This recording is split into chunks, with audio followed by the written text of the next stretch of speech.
Hello everybody, welcome to Art Classes My Way. I'm trying to make myself a little bit of a padding here so that way I can, if something happens and I can't make a video for some reason one of my weeks, that I have a little bit of extra. So I do hope you enjoy this, or at least this little mini series that I'm kind of doing. But let me know if it's something that you would like me to continue with in the future. Chains. So this is going to be chain 5, and this is one end of our chain link here, and I'm just going to go ahead and show you how to make the other end. It's pretty simple. I want him to go in the opposite direction. It's going to be a lot like chain number 4, but trying to get you to think a little bit outside of what I just showed you in that video. So I am curling this guy around my smallest end on my round nose. All right. Oh, he did not want to behave. Now he ended up going a little catty corner, but that's all right. All you really need is your round nose, your hopper, and your wire cutters. So there's that. All right. Now, I just realized something I forgot. So I'm going to open this back up. Sorry about that. But I have a bead here. This is 18 gauge wire. And the reason I'm spinning this bead is more than anything just kind of, if there's anything that wire is going to catch on while I'm trying to put him on, then it keeps the bead from breaking and just catching on whatever's on there and just shattering. There we go. Alright, so we got a nice warm colored little bead here. Almost amber in color. Makes it kind of fun. And back to plan 1. And that is to curl this guy around the smallest end of my round nose. And yeah, it looks like I did that right. Okay. Now I'm going to take my looper and I'm going to go down just a little bit. I don't want to be right on top of, now let's go ahead and give this guy a kink here. Yep. Don't need a major one. And wrap around and spin.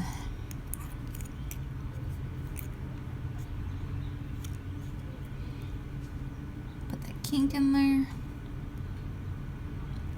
A little bit better. There we go.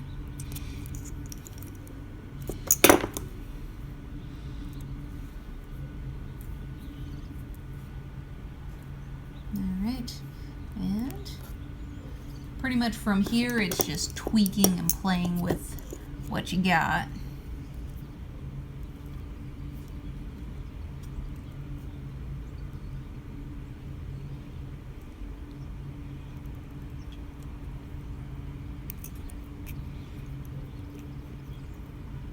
Out of my way for a little bit. There we go. Sliding back up.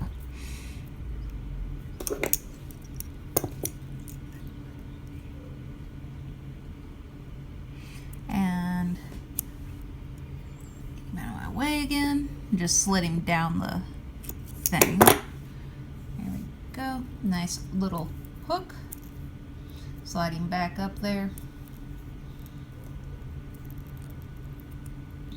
A lot of nice little force in between there. Keeps him in place nicely. There we have it. Now, I'm just going to tweak this guy ended up being quite a bit larger, so I'm going to give it just a little bit more room. I'm going to give it its kink. And that way he can't slide around on me.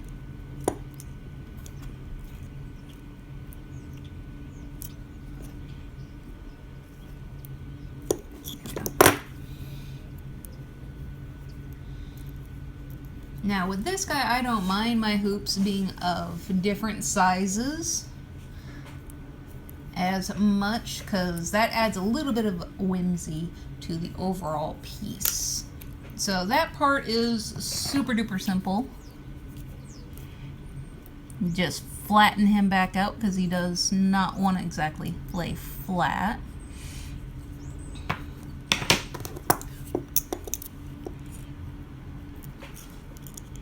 And I'm going to put kink in here just a little bit better so that way it goes backwards just a little bit more.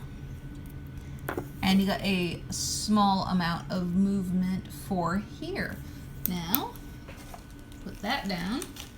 I'm going to pull out some leftover 26 gauge copper wire. Again, this guy here is 18. All right, and in we go. Now I'm going to kind of hide this guy up, going upwards and there.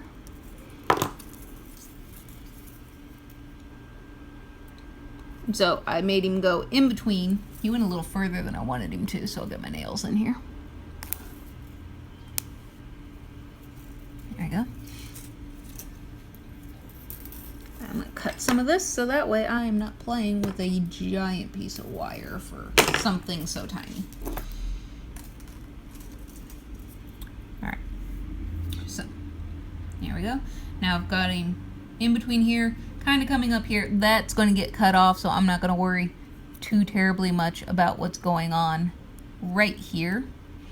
However, I do want this back end here to be a little bit nicer, so that way he'll at least come up in between two sets of wires and be safe as opposed to being easily untucked.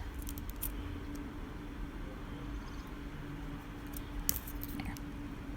And he kind of gets wrapped around one wire. There we are. Okay, and from here we're just going in and out and in, out the back,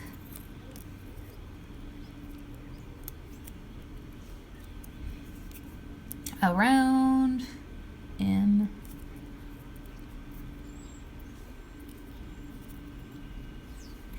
out the back, and around.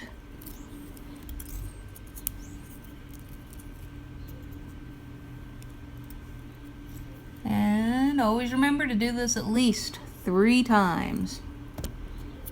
Yep.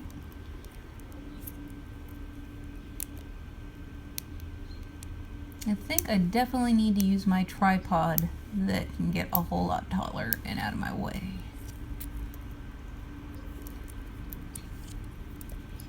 Alright, so, and we can go ahead and finish him off if you don't want your bead to have quite so much slide going on. Just wrap him around just a little bit. And then give it a little nip.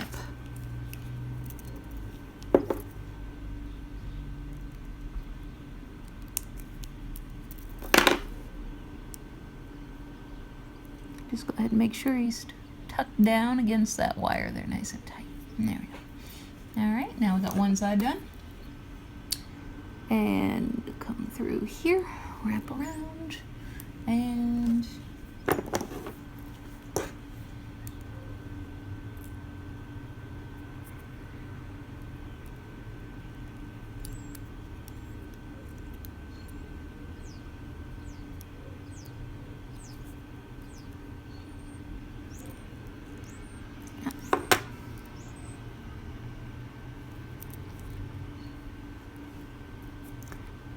then go thread through.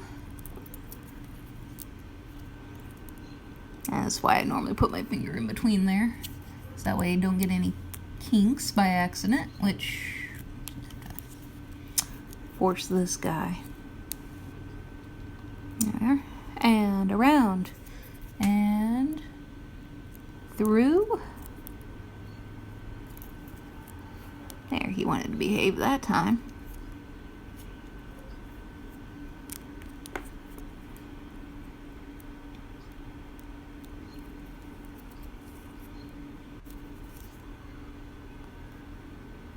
Up and through. And give a little tug on that tail.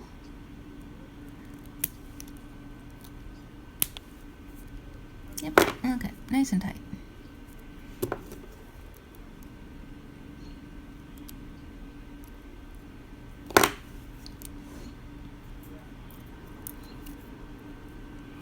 Now, I want this to go along the bottom here, so that way I can wrap it around the bottom at least a couple good times. Now, if you feel a kind of like a snapping, like it's really having a hard time getting into place, and you feel that pop, that is awesome. Means everything's getting nice and tight and snug. And there goes that little tail. Same for you, my friend. Come here. Mine. All right. And there we have a nifty little chain link. You can make up several of these guys to make a piece. I'm going to show you something a little different using some past things that we've done.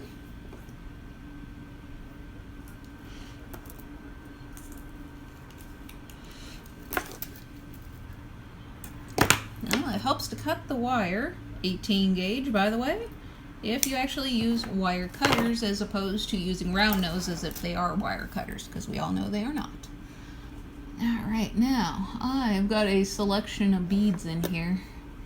The one of many. We've got a few seed beads here and there. That's what this originally started out as, Seed Bead Central. Let's see here. Yeah, that looks like fun. Feels very autumn. Alright, that's what we're going with. Okay, so cut off this pointy end, like so.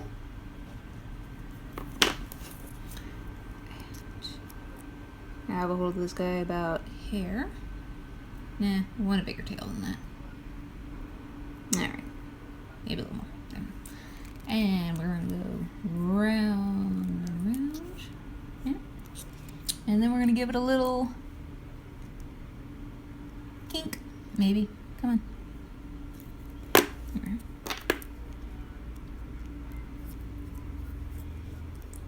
And he's having a bit of a hard time here. Now, you could use a bead rammer. This is what bead rammers are for. They're basically files that can cut through glass, because there is that little butt there that you can see.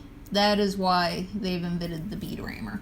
And it doesn't mean, oh, a bead rammer, so I'm just supposed to hit it real hard. No, it's, you twist it and you have a very gentle hand and it slowly files away. I have other beads that I can use, so I will just substitute that guy out. Ah, life is nice. All right, so I'm gonna go ahead and hold on to the end of this with my hooper. And I want to just grab hold of this guy. And we're gonna start wrapping around the body of our wire here.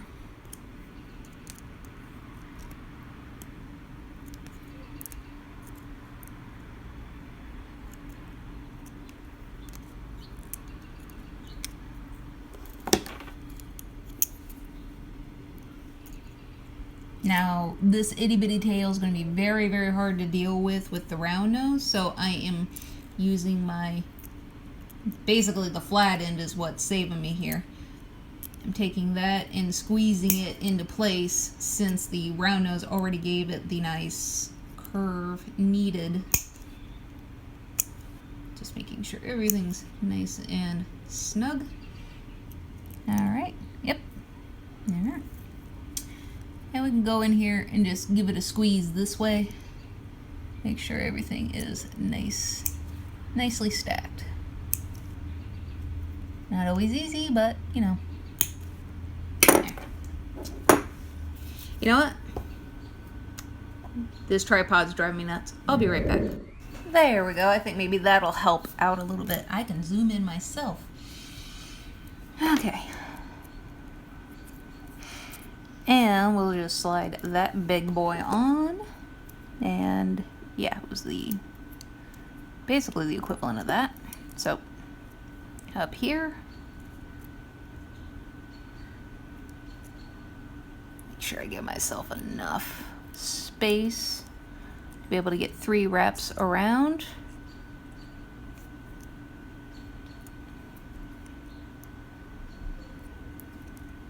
And give it a kink. There we have it. It's lovely when a plan comes together. Now, before we continue, because we've already wrapped this guy up, we're going to go ahead and slide him on to our, well, maybe, to our endless piece here. Alright, and yep, get out of my way. And this guy's long enough I could start him with my finger. 1 around, 2 around. Now make sure that if you are dealing with glass beads themselves, this guy's glass, this guy is, I think, acrylic, but he could be glass too. Yeah, he's glass. Ooh.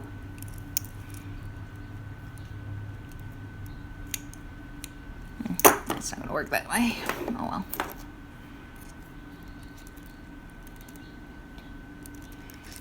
Now this wrap's starting to get a little bit wild on me here, so I'm gonna squeeze him back into submission. You will do as I say. And around. And I think I'll go ahead and give him a little bit of a curve. There. So that way I can cheat with my looper if he can fit into this space. That's normally where he has bigger issues. Will he fit? Now, if he can't fit, you know what? I know another little gentleman that can. So, we'll just take the square nose and try to continue.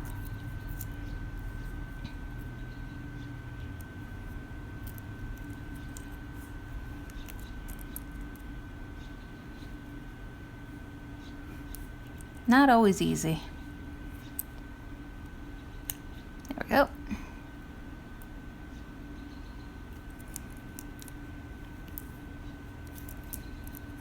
And away.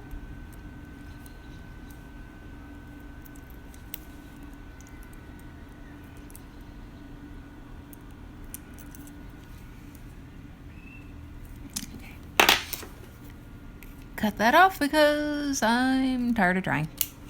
Alright, but I will tuck him.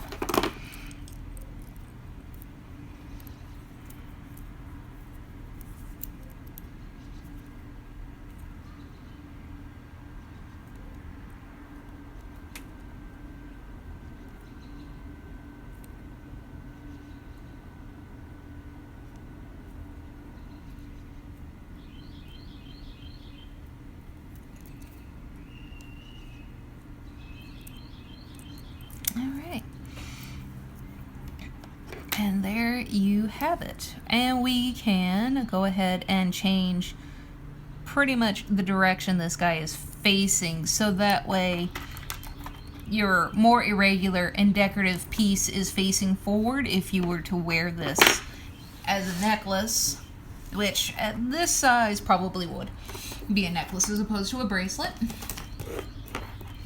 And there you have it.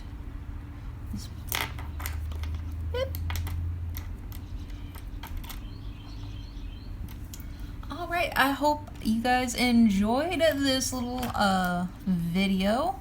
It is a shorter one, but again, just a different way to think about chains. And when you make your chains, you can add different elements, and you can still do different kinds of links and linking them together. This piece was a part, at least this one was a part of a bracelet that I showed you guys how to do. A little brown thing that was a lot of fun. And this guy is the new element, just adding more pieces to it. So I hope you guys enjoyed that video. Please like, favorite, subscribe, comment, ding the little bell up in the top corner. I don't know what that does. That's just what everybody's saying nowadays. And please leave comments in the comment section. Let me know what you guys think about this little series of videos. Something to do for now for fun. And I hope you guys have a wonderful day. And thanks for coming in here.